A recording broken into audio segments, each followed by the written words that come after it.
Le ministre de la Santé a ouvert les travaux de l'atelier régional sur l'élimination du mercure dans les produits cosmétiques. Cette rencontre de haut niveau a pour objectif d'amener les États à mettre en place des cadres réglementaires et des contrôles rigoureux face à la recrudescence du mercure dans les produits éclaircissants. Bientôt la fin du Kwanzaa. On en parle avec Kandinel Tungi, Eric Mokoko chez Limanea.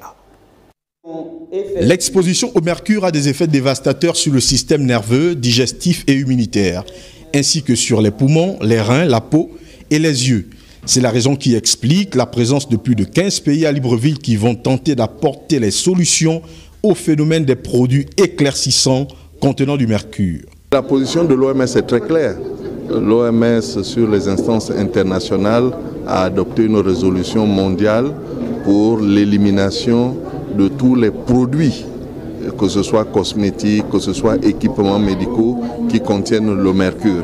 Et c'est donc dans ce sens-là que nous nous sommes alliés aux autres organisations internationales, notamment le Programme des Nations Unies pour l'environnement, pour faire en sorte que nous puissions éliminer ensemble le mercure, aussi bien dans ces équipements, mais également dans les produits cosmétiques. 3 pays font bonne figure dans la mise en place d'un cadre réglementaire pour l'élimination du mercure dans les produits cosmétiques éclaircissants pour la peau. La position du ministère de la Santé, qui est celle du chef du gouvernement, qui est celle du président de la République, chef de l'État, est de protéger les populations gabonaises, mais aussi toutes les populations qui vivent sur son sol, mais mieux, toutes les populations africaines et celles du monde entier, à savoir éliminer ou éloigner de ces populations ou mettre en musique toutes les mesures qui les protégeraient et qui les éloigneraient de l'utilisation de ce type de produits, notamment ceux à base du mercure, parce que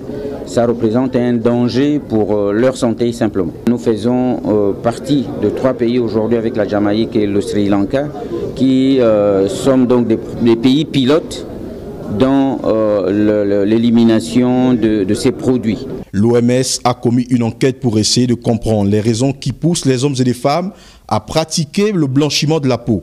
Et la rencontre de Libreville doit donc poser les bases sur la mise en place du système de contrôle strict. Andy Tungi qui va suivre cette actualité jusqu'à la clôture. D'ailleurs, demain, nous suivrons le déroulement des travaux en atelier.